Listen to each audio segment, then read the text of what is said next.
The conference room was sleek and cold, all glass walls and chrome edges, the kind of place designed to impress investors. Around the long mahogany table sat executives in tailored suits, their laptops open, their eyes sharp with expectation. At the far end, Daniel Brooks shifted nervously in his chair. He was 22, a black intern fresh out of college, clutching a folder filled with charts, sketches, and late-night calculations. This was his chance, the first time he had been given the floor to present an idea of his own. He stood, cleared his throat, and began. "Thank you for your time.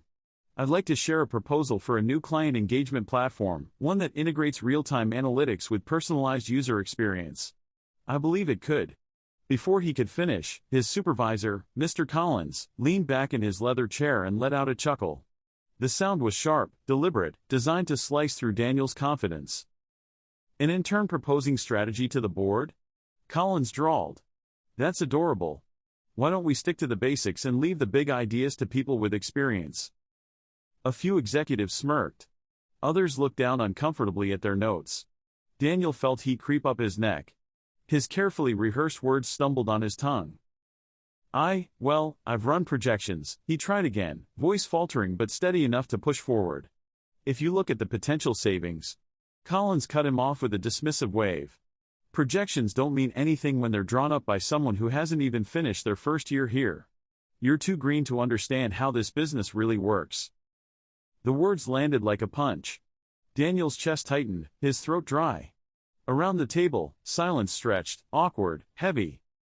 He swallowed, forcing himself not to shrink back into his seat. He had worked too hard for this moment. Too many nights bent over spreadsheets, too many mornings showing up early while others were still sleeping. Even if they dismissed him now, he wasn't going to let his idea die in silence. That night, Daniel sat alone at his kitchen table, the hum of the refrigerator the only sound in the small apartment.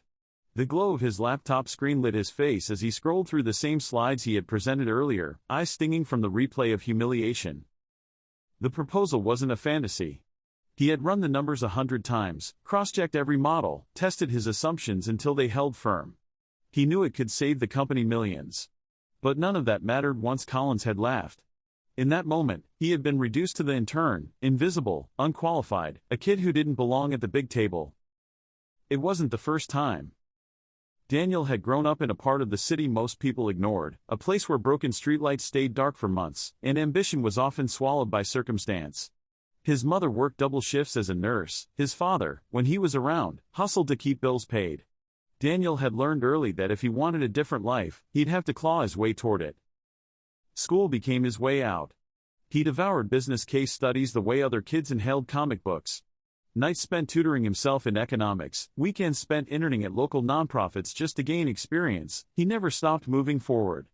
His scholarship to a top university had been a victory, but this internship was supposed to be the real door opener. And he had promised himself something. He wouldn't just make coffee runs or file spreadsheets in silence. He would bring something to the table, prove he could stand shoulder to shoulder with the suits in their glass towers. That's why he had stayed late every night for weeks, perfecting this proposal. Why he had taken the risk of presenting it at all. Now, with Collins' laughter still ringing in his ears, Daniel clenched his jaw. He knew the board hadn't dismissed his idea outright. He had seen the way a few directors had leaned forward, the way their pens had scratched notes as he spoke. There was a chance, just a sliver, that his words had planted a seed. And if that seed grew, no amount of mockery from Collins could choke it out. The next morning, the boardroom carried a different energy. The quarterly strategy session was underway, and while the agenda moved briskly from revenue forecast to product timelines, a few of the directors seemed distracted. Daniel sat silently at the back of the room, where interns usually belonged, scribbling notes, keeping his head down. But he noticed the sidelong glances, the quiet exchanges between two of the senior board members. They weren't talking about Collins' latest presentation slide. They were talking about his proposal. One of them, a sharp-eyed woman with a reputation for catching what others missed, leaned over to her colleague. "You saw the numbers he ran? If those hold true, we're overlooking something big." Her colleague frowned. Collins brushed it off. "Said the intern doesn't understand the business." "And yet," she replied, tapping her pen against her notebook, "Collins didn't explain why the idea wouldn't work. He just dismissed it." Across the table, another director quietly flipped through the notes he had scribbled the day before, his brow furrowing deeper with each line. The seed had been planted, and now it was growing. Daniel kept his eyes on his notebook, but his pulse quickened. He could feel it, the shift, subtle but real. His humiliation hadn't killed the idea, it had made people curious. Still, Collins dominated the room with his booming voice and polished charts. "We'll stick with the plan as outlined," he said confidently, clicking through slides. "No need to waste time on experiments." But when he turned his back, one of the directors spoke softly enough for only a few to hear, "Maybe that intern's experiment is exactly what we need." Daniel's chest tightened, not with fear this time, but with the faint, fragile spark of hope. The meeting had stretched past its second hour when the chairman finally set down his pen and leaned back in his chair. His voice was calm but firm, carrying the weight of authority that silenced the room. "Before we move on," he said, "I'd like to revisit the proposal Mr. Brooks mentioned yesterday." Daniel's head jerked up. For a moment he wasn't sure he'd heard correctly. His name. His idea. Collins shifted uncomfortably in his seat. "With all due respect, Chairman, that was an intern's rough draft. Hardly worth." The chairman cut him off with a raised hand. "I'd like to hear it from him directly." Without interruption. His eyes flicked toward Daniel. "Mr. Brooks, would you mind stepping forward?" The room turned. Dozens of eyes locked on him. His hands trembled slightly as he rose, clutching his folder like a lifeline. He walked to the front, placed his charts on the table, and took a breath. For a second, the memory of Colin's laughter threatened to choke him. But then he remembered his mother's words, whispered to him before his first day at university, "Don't shrink yourself. Speak like you belong there, because you do." Daniel straightened his back. His voice, though quiet at first, grew steadier with each word. "My proposal," he began, "isn't just about numbers on a spreadsheet. It's about how we engage our clients. Right now, we're reactive. But with this platform, we can anticipate needs before the client even asks. That means higher retention, lower costs, and stronger trust." He clicked through the slides, projections, case studies, technical mock-ups. His late nights of work shone through each page. As he spoke, the board members leaned in, nodding slowly, scribbling notes. For the first time, the silence in the room didn't feel heavy with doubt. It felt electric, with possibility. When he finished, Daniel closed his folder and stepped back. His chest rose and fell with the adrenaline of having finally been heard. The chairman gave a small, approving nod. "Thank you, Mr. Brooks." Around the table, the board members exchanged thoughtful looks. Colin's jaw was tight, his forced smile betraying unease. Daniel had been tested. And for the first time, he sensed that he might just have passed out. For a long moment after Daniel finished, the boardroom was quiet. Executives tapped their pens, flipped back through their notes, rechecked the figures he'd presented. The silence wasn't dismissive, it was heavy with calculation. Finally, one director cleared his throat. "His projections are sound. If this platform performs the way he's outlined, we could reduce churn by 20%. That's not small." Another nodded. "In the personalization element, none of our competitors are doing it at this scale. This is forward-thinking." Collins leaned forward quickly, forcing a laugh. "Forward-thinking, maybe. But also naive. Let's not forget, we're talking about a proposal from an intern. Ideas are one thing, execution is another. He's simply not equipped to lead something this complex." The room shifted. A few board members exchanged looks, frowning. One of them asked, "Then why hasn't anyone on your team produced something comparable?" Colin's smile faltered. He shuffled his papers. "Because we know better than to waste time on untested experiments. We have proven models that work." "But proven models," the chairman said slowly, "don't always lead to innovation.